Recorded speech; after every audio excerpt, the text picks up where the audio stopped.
Selamat datang di Halo Indonesia. Teman-teman, pada kesempatan ini saya kedatangan seorang tamu, sahabat Halo juga. Tamu saya ini adalah bukan sembarangan orang nih. Pada session ini saya ingin menampilkan satu anak muda yang sangat produktif, yang sangat kreatif, yang dimulai dari main-main mobil ya. Iya. Main-main mobil, udah gitu dia akhirnya mengembangkan diri, dari mobil dia akhirnya meningkat ke profesional jadi pereli.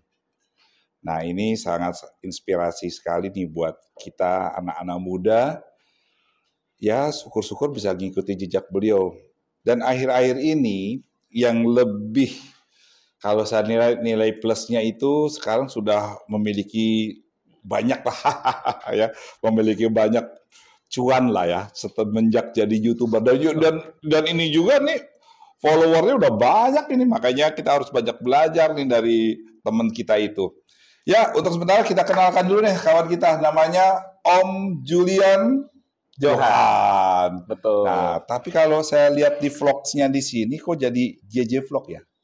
Ya, JJ Logi. JJ Logi ya? Ya, nama panggungnya. Nama panggung ya. Nah, coba Om, saya panggilnya Om JJ aja lebih akrab ya. Om JJ, kenalin tuh dengan pemirsa-pemirsa kita yang ada di sini, yang ada ini banyak yang nonton, banyak di Om JJ nih.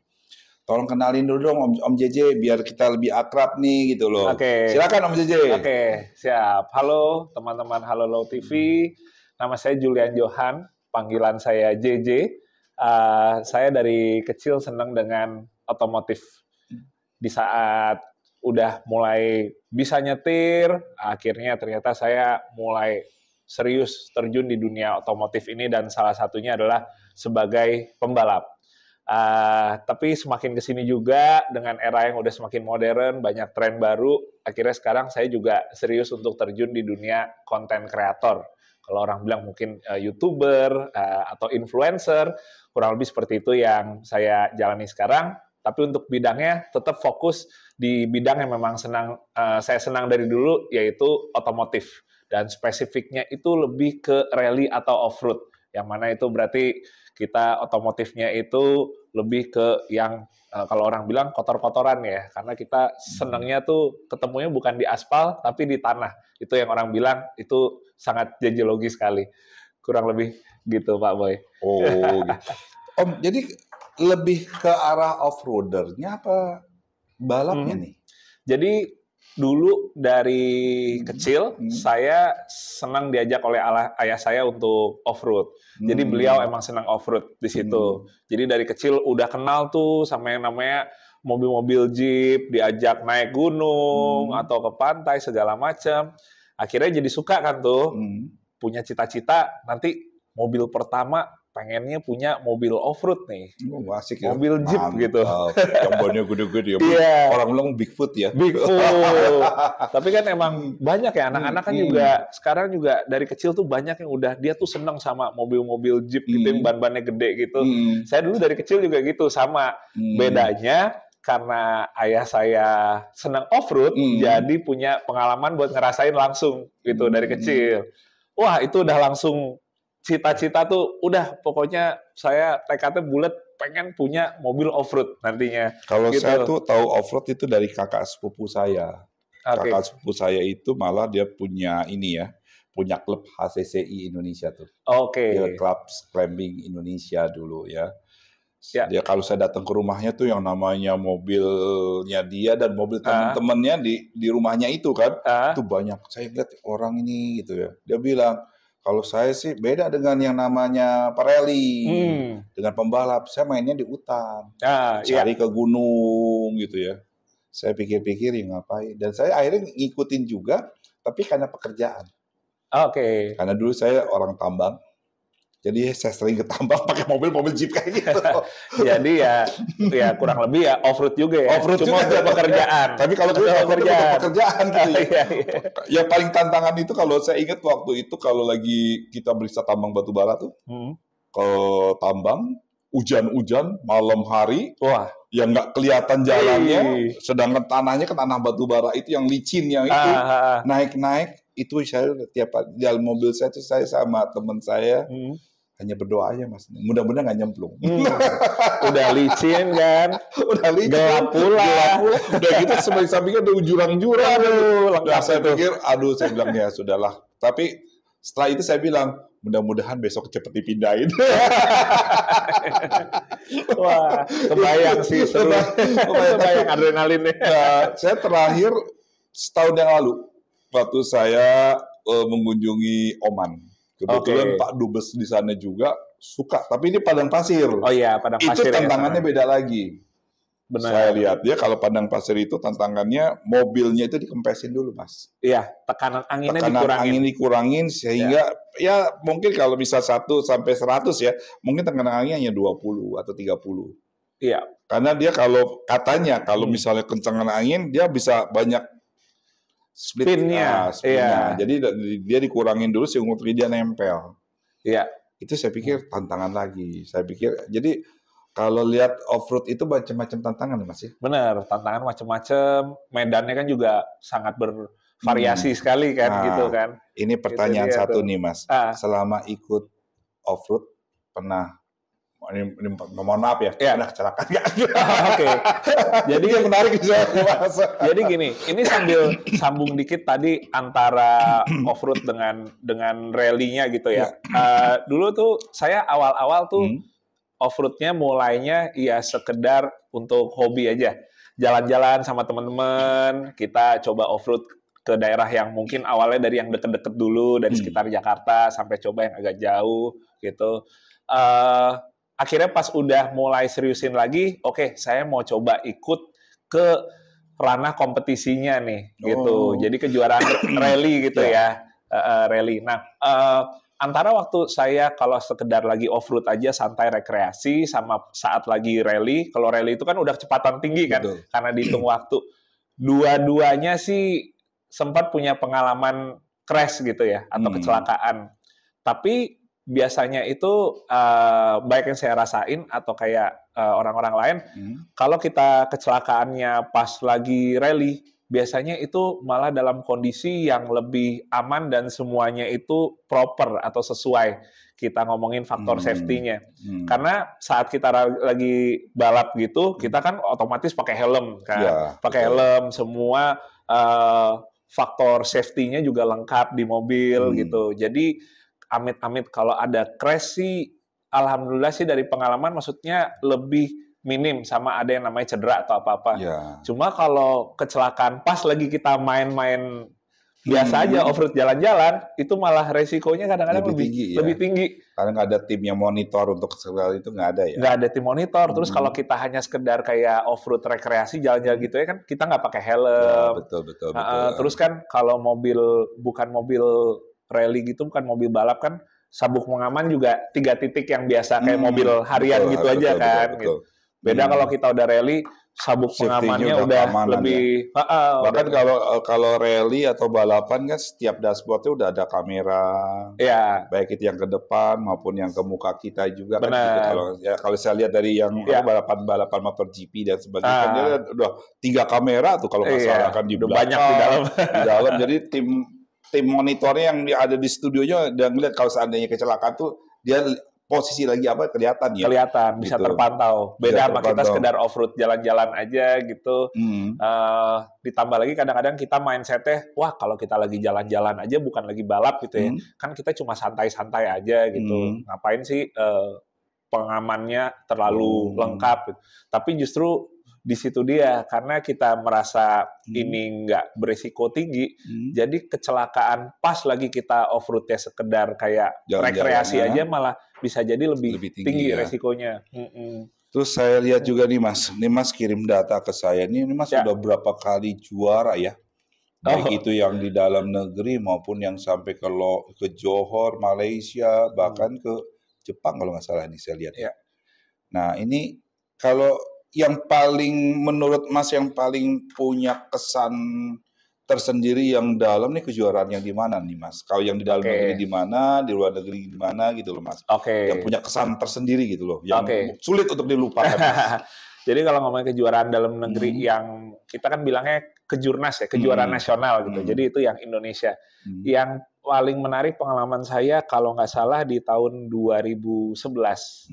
Jadi saat itu saya saat mau ikutin kejuaraan itu jadwalnya berbarengan dengan sidang akhir kuliah saat itu. Jadi di saat itu benar-benar kayak boleh dibilang apa ya? Ini gambling juga nih antara saya ikut apa enggak nih. Takutnya saya ikut terus itu tugas akhir berantakan tuh gitu. Tapi saya tahu itu adalah kejuaraan yang benar-benar saya tunggu. Saya benar-benar pengen bisa ikutan kejuaraan itu, tapi barengnya pas sidang akhir ya. Aduh gimana nih gitu kan. Jadi pada intinya saat itu adalah di hari saya akan balap itu ternyata sidangnya itu diundur. Alhamdulillah itu ya. Jadi dospem saya saat itu bilang, wah gimana ini JJ kalau kita diundur ke besok gitu, karena segala macam ada satu lain hal gitu. Oh ya oke, siap Pak gitu. Saya langsung seneng kan gitu. Tapi satu sisi tetap resiko juga nih. Abis kita balap dengan boleh dibilang kan risknya tinggi ya, resiko tinggi. Di besoknya langsung saya harus sidang akhir nih. Tetap gambling gitu, tetap ini. Tapi udah saya yakinin aja, maksudnya saya ngejalanin semuanya, saya fokus, saya lakuin yang terbaik, ya ikhlas, ya berdoa gitu. Pada akhirnya di hari saya balap itu alhamdulillah bisa dapat juara pertama. Di besoknya sidang akhir juga ternyata nilainya ya di atas ekspektasi saya. Alhamdulillah. Ngomong-ngomong dulu sekolah terakhir di mana Mas JJ? Jadi saya D3 itu di Malaysia. Saya basicnya sih di komunikasi. Wah, D3 itu bisa jadi komunikasi timnya Halo Lo TV. Kemudian saya lanjut lagi saya S1 udah balik di Jakarta di LSPR London School. Lanjut ambil dengan jurusan yang sama. Iya. Benar. Tapi bagus sih Mas kalau jurusan komunikasi. Jadi itu komunikasi untuk balap yang lancar. Tapi memang sedikit banyaknya bermanfaat Pak. Betul. Yang saya rasain terkadang kalau kayak ada orang bilang ya kita mesti kuliah itu kan benar-benar sesuai sama ini kita ya, apa istilahnya nantinya kita mau berkarir jadi apa gitu kan. Itu saya setuju sekali, tapi satu sisi saya juga ngelihat ternyata ini untuk aspek saya ke dunia balap gitu ya, ternyata juga sangat terpakai di situ. Karena dari situ justru bisa dapat banyak kesempatan misalnya untuk disponsori oleh brand mana yang ada gitu. Karena dengan mereka ngelihatnya seseorang atlet nggak cuma prestasinya aja saat balap baik, tapi saat berkomunikasi mereka tuh cukup bisa mewakili brand gitu dari yang kita bawa gitu. Betul. Jadi poin plus. Inilah teman-teman sahabat muda dari Halo Lo. Ini pengalaman-pengalaman dari Mas JJ ini nih harus kita tiru ya. Jadi boleh dikata sekolahnya sukses, karir di bidang balapnya juga sukses atau peralinya juga sukses. Ini sebenarnya juga susah ya, karena gini. Contohnya memang kalau kita mengerjakan sesuatu harus sesuai dengan passion kita. Ya. Seahli apapun misalnya kita ngambil satu jurusan ya, misalnya hukum, ekonomi dan sebagainya, tapi itu tidak sesuai dengan passion kita juga berantakan juga, Mas. Ya. Itu saya udah rasakan sekali di situ. Makanya saya suka menekankan kepada teman-teman, yuk kita memulai kalau ingin sukses yang kira-kira sesuai dengan passion kita di mana. Ya. Karena kita kalau udah mengerjakan sesuatu dengan passionnya kita, biarpun kita harus mulai dari bawah merangkak, itu tetap everybody happy aja ada. Tapi kalau kita misalnya terbatas gitu ya, dan saya juga kadang-kadang mengajarkan kepada mahasiswa saya, coba kamu lakukan apa yang kamu suka. Oke. Kamu lakukan apa yang kamu suka, kamu mulai, kamu uji coba dulu. Karena ada sesuatu kan nggak mungkin ada langsung hasil akhir bagus. Setuju. Ya kan? Ya. Kalau saya lihat juga pengalaman daripada Mas JJ nih atau nggak Om JJ ini kan kalau ngelihat itu kan nggak mulus-mulus banget juga. tetap pasti ada naik turunnya. Ada naik turunnya juga. Ya. Ya kan, ya sama, semua orang juga pasti ada naik turunnya juga. Ya. Itu bagus banget nih Mas. Jadi kira-kira tuh pengalaman-pengalaman itu bisa terus terang aja ya. Karena kita kan mengajarkan di Halo-nya edukasi.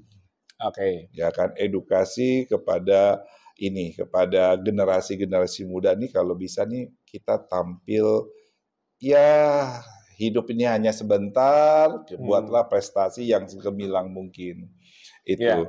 Terus kira-kira apa lagi nih Mas, yang Mas bisa sampaikan kepada pemirsa? Nah, itu dari segi rally ya. Ya. Ya, sebelum rally saya ingin ke YouTuber dulu deh Mas. Okay. Ya, saya ceritanya ini, saya rally-nya tuh udah cukup nih, nanti disambung lagi. Ya. Biarpun masih banyak pemirsa yang ingin melihat prestasi-prestasi Mas yang lainnya ya. Ya. Tapi sekarang kan yang lebih terkenal nih dalam waktu setahun atau 2 tahun terakhir ini kan YouTubernya, influencernya ini.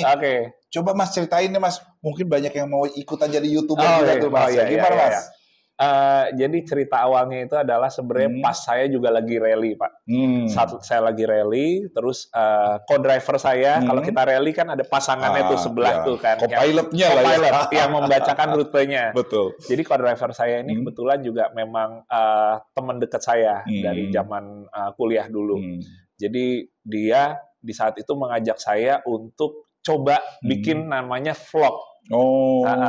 Saat itu saya nanya, vlog tuh apa gitu? Itu loh yang bikin-bikin video yang amatir aja, dimulai yang pegang sendiri apa gitu, kontennya bisa macam-macam gitu, bebas aja gitu. Itu lagi rame sekarang. Oh gitu ya? Oh ya udah deh, saya coba dulu kan, kayak ngeliat-liat. Oh iya ya, sekarang lagi ngetren nih bikin vlog gitu kan. Nah terus setelah itu saya mulai mikir kalau saya mau bikin temanya apa ya gitu. Co-driver saya langsung bilang, lo langsung udah nggak usah pusing-pusing, ini aja tentang dunia lo ini nih gitu kan, rally, off-road, mobil-mobil jeep gitu. Ini kan yang emang lo udah jalani semenjak lama. Jadi ngapain lagi harus cari tema yang lo juga nggak terlalu paham gitu. Oh ya bener juga ya gitu ya. Ya udah oke deh, kita coba bikin. Jadi di saat itu pas saya mulai pertama, saya udah nggak bingung buat nyari topiknya, Pak. Nyari kontennya nggak bingung, gitu. Jadi, karena saya tahu ini adalah dunia yang saya jalanin, kurang lebih saya langsung bisa kebayang, misalnya nih, untuk 10 episode pertama, saya akan bikin apa nih? Kayak misalnya, saya nyamperin ke bengkel mana, ngulas bengkelnya.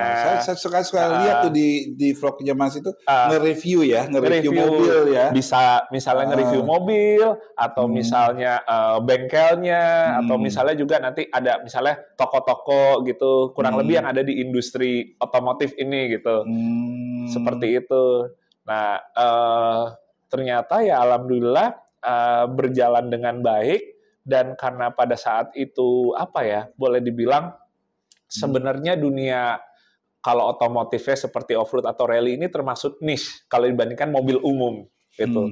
Atau dibandingkan misalnya kita mobil-mobil retro apa klasik, hitungannya tuh cukup niche. Jadi saat itu kalau kita cari YouTuber gitu ya, konten kreator yang dia itu spesifiknya seperti di off-road atau rally, itu tuh sedikit sekali Pak.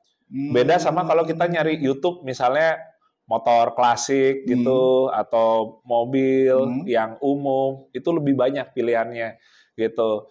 Nah, dulu itu ternyata jadi satu tantangan, tapi justru jadi satu kelebihan juga.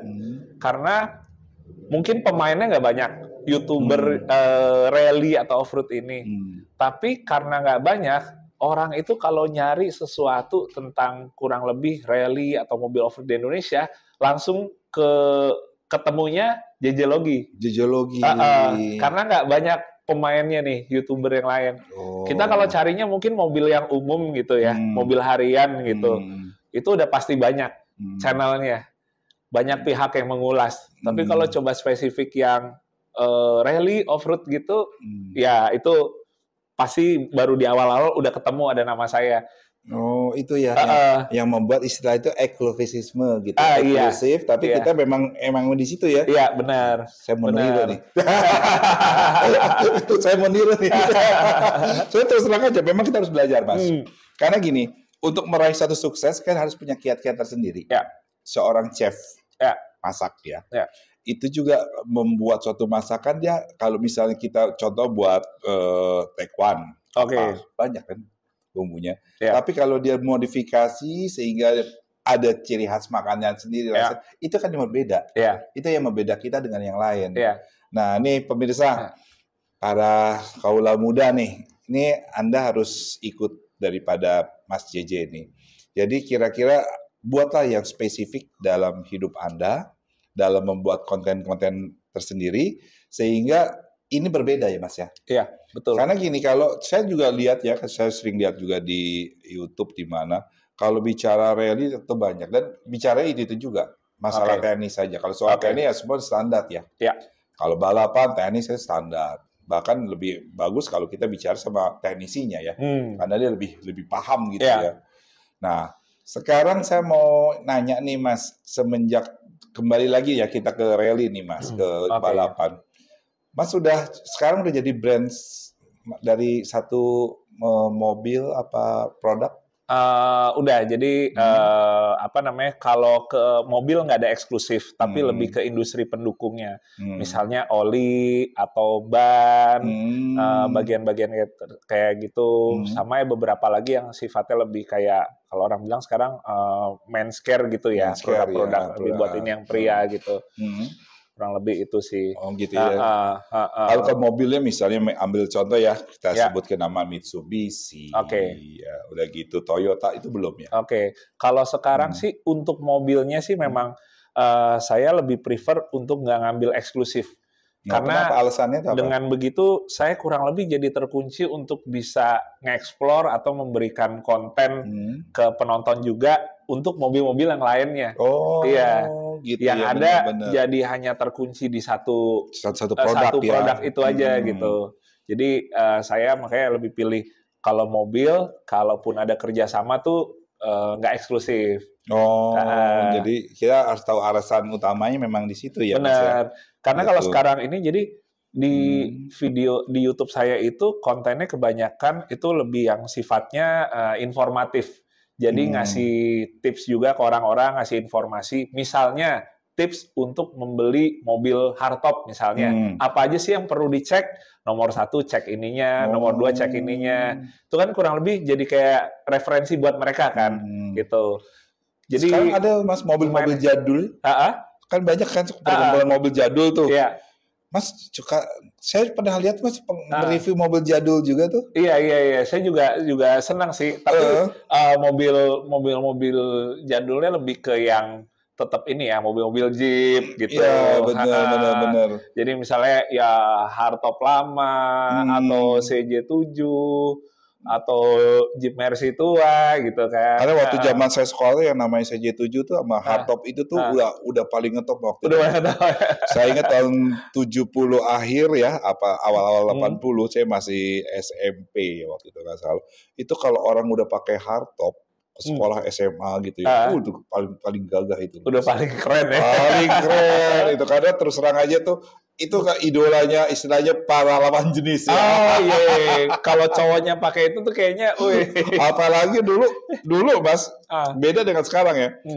Pelek racingnya dulu kan masih terbatas, baik bentuknya atau apa. Kalau sekarang kan udah yang celok lah, yang inilah, yang bentuknya begini. Kalau dulu masih terbatas. Tapi orang ngelihat kalau misalnya bannya agak gede sedikit, wah, biarpun mukanya kayak gimana, tetap aja udah keren. Tetap dilirik ya. Udah dilirik ya. Ini terus terang aja Mas, pemirsa, saya sangat tertarik sekali ya perbincangan kita dengan orang muda kita nih, kayak Om JJ nih.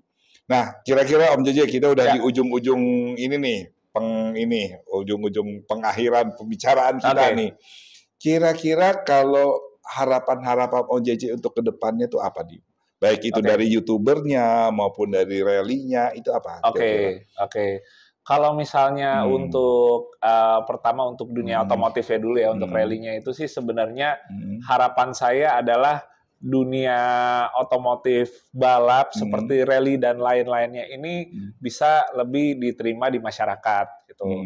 ini juga merupakan sebuah olahraga dan itu sangat positif dan kita sebenarnya juga bisa ngelihat Indonesia ini sangat berpotensi untuk bisa berkarya di balapnya sampai ke tingkat dunia.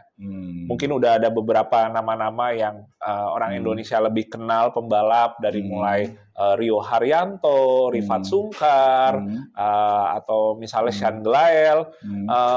Mereka semua nih adalah bukti bahwa Indonesia juga bisa bersaing di tingkat dunia. Jadi buat mungkin siapa aja pencinta otomotif yang arahnya memang pengen ke balap gitu ya, jangan takut untuk mulai.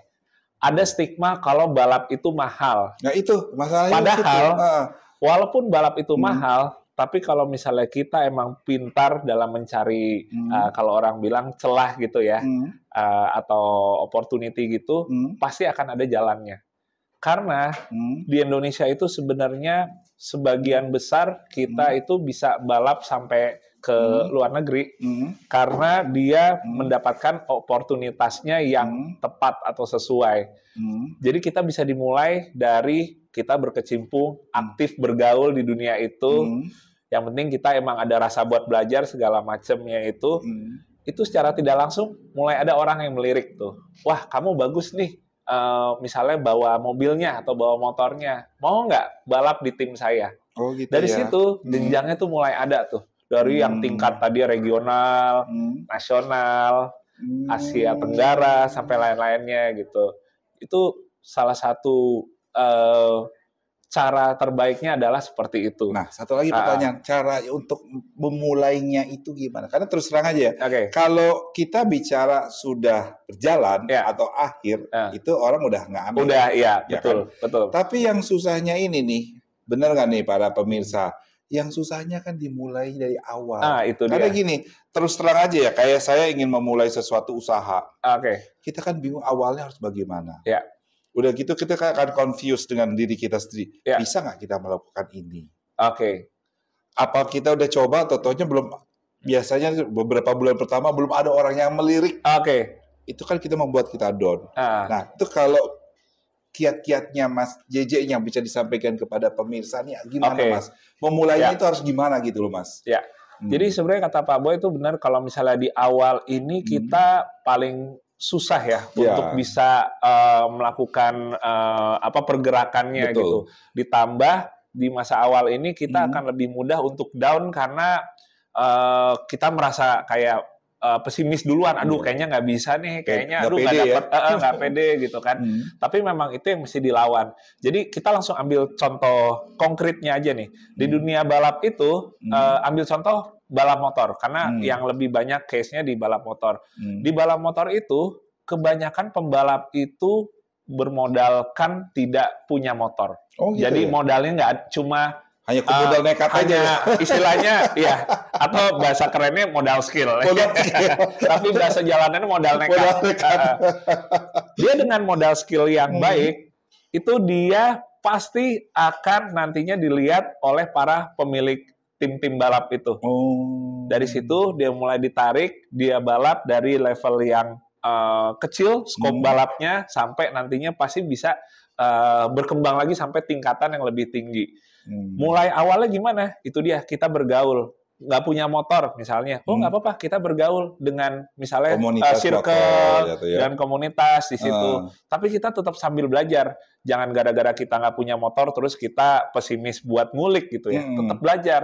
Itu di situ. Orang-orang yang tadinya punya motor mulai senang sama kita. Wah, enak kalau si ini nongkrong karena dia bisa bantuin setting karburator saya nih. Misalnya kayak gitu. Wah, sini pakai nih. Akhirnya diajak terus. Begitu nanti ada balap, minimal pertama dia itu akan diajak sebagai tim krunya. Karena dia sangat fasih untuk teknik misalnya spesifik bagian apa, dan nantinya dengan udah makin berkembangnya dia mulai akan coba ditarik jadi ridernya atau pembalapnya. Gitu ya, jadi ada gitu ya. Jadi pada intinya sih memang kalau kita nggak punya modal kendaraan sendiri, bukan berarti kita nggak bisa mempunyai harapan di dunia balap. Nah, itu dari segi balap dan rally ya. Nah, kalau dari YouTubernya, gimana nih? Dari YouTubernya. Ini kalau ngomongin dari sisi YouTuber, ini juga yang paling sering banyak saya tanyakan kalau ada anak-anak muda yang pengen mulai jadi YouTuber atau jadi konten kreator. Pertanyaan mereka pertama ini, kira-kira saya bikin apa ya? Itu. Iya. Jangankan saya juga bertanya juga begitu. Oke, kayak gitu. Jadi karena kebetulan juga kalau kayak misalnya di kampus atau di SMA saya sering tuh kayak setiap tahun kalau lagi ada acara semacam Career Day jadi pembicara di situ kan. Salah satu pertanyaan banyak adalah Kak, kira-kira kita kalau mau jadi YouTuber cocoknya bikin konten apa ya gitu. Terus saya bilang balik ke mereka, dengan pertanyaan kamu kayak gitu aja sebenarnya itu udah agak salah. Kenapa? Karena kita harus melakukan ini semua berdasarkan apa yang kita suka. Ya. Kalau kita nggak suka, setuju saya. Kita ngejalanin misalnya, oh saya mau ikut yang lagi ini aja deh, yang lagi rame deh apa gitu misalnya gitu. Itu nggak akan bertahan lama. Oh gitu ya. Karena kita hanya jadi follower aja, kita hanya jadi pengikut dari apa yang sekarang lagi rame. Dan kalau kita ngejalanin itu, udah pasti nggak akan dari hati. Apalagi udah banyak yang meliput juga ya? Iya. Di tengah-tengah, kita bisa yang namanya terus pesimis karena, aduh makin banyak lagi YouTuber yang bikin dengan tema yang sama. Udah, akhirnya mental. Padahal kita menjadi konten kreator, yang berat itu adalah konsistensi. Betul. Ada namanya bulan-bulan kayak, aduh kayak bulan ini males ya, lagi nggak mood nih gitu. Itu yang mesti dilawan. Dan cara minimalisir nggak moodnya itu dengan cara kita ngontennya sesuatu yang kita suka. Ya. Jadi kita senang terus. Karena saya pernah ngelihat, saya saat pulang dari satu tempat, saya ngelihat Mas JJ. Kebetulan Mas JJ ini tetangga saya nih. Alhamdulillah saya punya kenalan tetangga Pereli juga. Jadi Mas JJ itu ada di ujung, rumahnya paling ujung, bawa kamera kecil. Dia lagi nyuting. Saya bilang, ini pasti lagi nyuting. Bawa konten apa saya nggak tahu. Sekarang terus terang aja Mas, jadi saya juga punya beberapa temen gitu ya, yang YouTuber gitu. Dia tuh kemana-mana selalu bawa kamera atau handphone. Oh ya. Karena begitu dia ada melihat segala sesuatu yang dia rasa agak gimana gitu ya, dia pasti akan gatal tuh langsung untuk mengeluarkan minimal handphonenya untuk dia berinikan.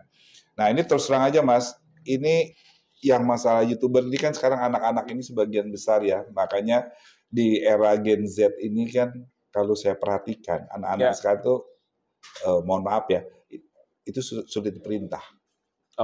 Dia lebih senang mengeksplor dirinya sendiri untuk membentuk jati dirinya sendiri. Nah makanya saya mengundang Mas JJ ada di sini itu bukan apa-apa, artinya gini.